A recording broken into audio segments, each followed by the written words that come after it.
विधानसभा में संपन्न हुई। एक लंबे समय के बाद वर्चुअल कैबिनेट नहीं हुई, एक्चुअल कैबिनेट बैठक हुई। ये समय, ये कहना मैं प्रासंगिक समझ रहा हूं।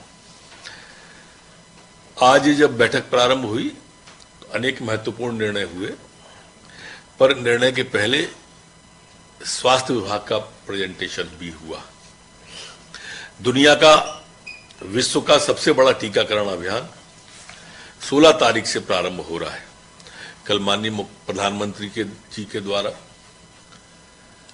मुख्यमंत्रियों से, सभी से विस्तार से और सारगर्भित चर्चा भी की गई। ये 3 फेज में इस टीकाकरण को रखा गया है। 3 ग्रुप भारत सरकार ने ही बना के दिए, health care group, frontline worker और 50 साल से ऊपर या गंभीर किस्म के रोगी। ये 3 ग्रुप हैं। ये क्रम रहेगा इसका। प्रदेश कोई भी इसे क्रय नहीं करेगा। भारत सरकार के द्वारा निःशुल्क में ये वैक्सीन पूरे यहां दी जा रही है। 16 तारीख को प्रधानमंत्री जी भी संबोधित करेंगे। हमारे पास में 4.2 खुराक, 4 करोड़ से अधिक खुराक स्टोर करने का है हमारा। वैक्सीन हमारे यहां कल सुबह आ जाएगी। ये ग्वालियर, इंदौर, भोपाल और जबलपुर 4 स्थानों पर मिलेगी, जहां से जिलों के अंदर ही हम 24 घंटे के अंदर सभी जिलों के अंदर और जल्दी हम उसे पहुंचा देंगे। 5 लाख डोज हमको अभी प्रारंभिक उसमें आ रही हैं। 4,80,000 के लगभग ये पूना वाली है और 20,000 दूसरी है। ये वैक्सीन सभी छोटे बड़े अस्पतालों में, सरकारी अस्पतालों में लगेगी। 1,149 पॉइंट इसके पूरे प्रदेश में टीकाकरण के लिए निश्चित हुए हैं।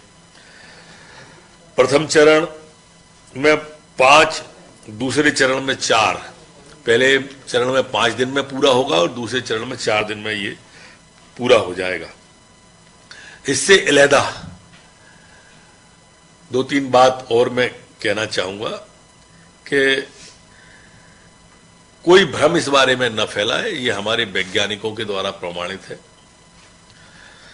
सभी मंत्रीगण और मुख्यमंत्री जी तीसरे चरण का जब आम जन का अभियान होगा तब टीकाकरण की ओर जाएंगे, क्योंकि सभी की इच्छा ये है कि हमारी जनता को, गरीब को पहले लगे।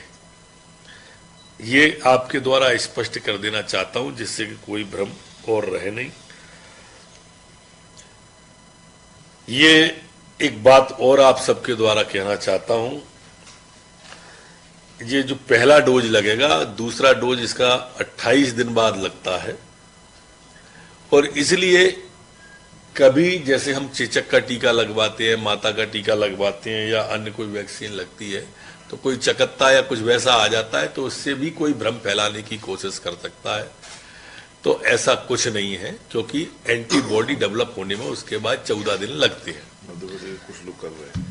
मध्य प्रदेश के कुछ लोग ये कोशिश कर रहे हैं कि इस तरह का भ्रम फैले, वो हम दूर करना चाहेंगे। कैबिनेट की बैठक में आज महत्वपूर्ण हमारे राजस्व विभाग का एक ऐसा विषय था जो ऋण विमुक्ति विधेयक है। मैं माननीय राजस्व मंत्री जी से प्रार्थना करूंगा आपके सामने कि वो इस विषय को विस्तार से और सारगर्भित रूप से आपके सामने रखें। माननीय गोविंद सिंह राजपूत जी। साथियों, मध्य प्रदेश ग्रामीण ऋण मुक्ति विधेयक 2020 आज कैबिनेट में पास हुआ। इसके पूर्व में मध्य प्रदेश अनुसूचित जनजाति ऋण मुक्ति अधिनियम 2020 भी लागू किया जा चुका है। आज जो मध्य प्रदेश ग्रामीण ऋण मुक्ति विधेयक 2020 लागू किया गया, इसमें 3 प्रकार के लोग लाभार्थी होंगे। पहला भूमिहीन कृषि श्रमिक, दूसरा सीमांत किसान और तीसरा छोटे किसान। भूमिहीन कृषि में जिसके पास कृषि भूमि बिल्कुल नहीं है तथा वह मजदूरी के रूप में कृषि कार्य करता है। सीमांत किसान में लिया है जिसके पास आधा एकड़, आधा हेक्टेयर या सिंचित 1 हेक्टेयर तक उसके पास भूमि है। छोटे किसान को हमने लिया है जिसके पास आधा हेक्टेयर से 1 हेक्टेयर तक सिंचित या 1 हेक्टेयर से 2 हेक्टेयर तक असिंचित भूमि है और वह स्वयं खेती करता है। यह 3 लोगों का लाभ होगा। ऋण मुक्ति अवधि 15 अगस्त से 15 अगस्त 2020 तक जो इलीगल अवैध साहूकारी कर रहे थे, पैसा दे रहे थे, उन पर लागू होगा। जो वैध हैं, जिन साहूकारों के पास लाइसेंस है, वो विधिवत रूप से अपना ये काम ब्याज वाला चालू कर सकते हैं। इलीगल जो साहूकार हैं उन पर ही ये चीज लागू होगी। लागू करने का अधिकार कलेक्टर या कलेक्टर के द्वारा निर्धारित डिप्टी कलेक्टर के लिए रहेगा। उल्लंघन के लिए इसमें दंड की व्यवस्था भी है। संज्ञेय एवं जमानती अपराध मानकर उल्लंघन करने वालों को 3 वर्ष का कारावास या 1 लाख तक के जुर्माने का दंड दिया जा सकेगा। इसमें कुछ चीजें विधेयक से बाहर भी रखी गई हैं, जैसे किराए पर दी गई संपत्ति, केंद्र या राज्य सरकार के अंतर्गत परिसीमित वित्तीय संस्थाएं जैसे सोसाइटी, निगम आदि, बैंक, इनके लिए इसमें शामिल नहीं किया गया है। आज पास होने के बाद यह विधेयक माननीय राष्ट्रपति महोदय के लिए अनुमति के लिए भेज दिया गया। यहां मैं ये कहना भी प्रासंगिक समझता हूं कि ये जो किसान एडवांस देते हैं, एडवांस और ऋण में थोड़ा अंतर है। ये किसानों पर लागू नहीं होगा जो एडवांस मजदूर को देते हैं। ये जो पठानी ब्याज लेते हैं, लोग दुचंग तिचंग लेते हैं, ब्याज पर ब्याज लगा देते हैं, ये मूल रूप से उनके लिए लाया गया है कि वो गरीब को, मजदूर को न सताए। जो साहूकार जिसके पास प्रमाण पत्र है और वो निर्धारित शर्तों के तहत लाइसेंस के साथ में ब्याज देता है, उस पर भी लागू नहीं है। ये अवैध रूप से जो देते हैं उन सब लोगों पर विशेष रूप से लागू होगा। किसानों में, ठेकेदारों में कोई भ्रम न फैले, इसलिए मैंने माननीय राजस्व मंत्री जी की अनुमति से ये बात कही। एक विषय और मध्य प्रदेश की कैबिनेट ने आज पास किया है और वह विषय है केंद्र प्रवर्तित योजना, जो प्रधानमंत्री सूक्ष्म खाद उन्नयन योजना है। ये बड़ी महत्वपूर्ण योजना है।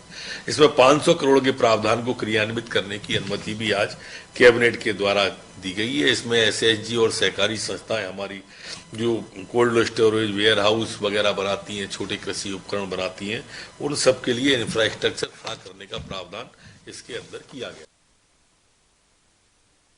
इस बुलेटिन के प्रायोजक हैं रूप मंत्र आयुर्वेदिक फेस क्रीम। ये कोई कॉस्मेटिक नहीं, आयुर्वेदिक औषधि है।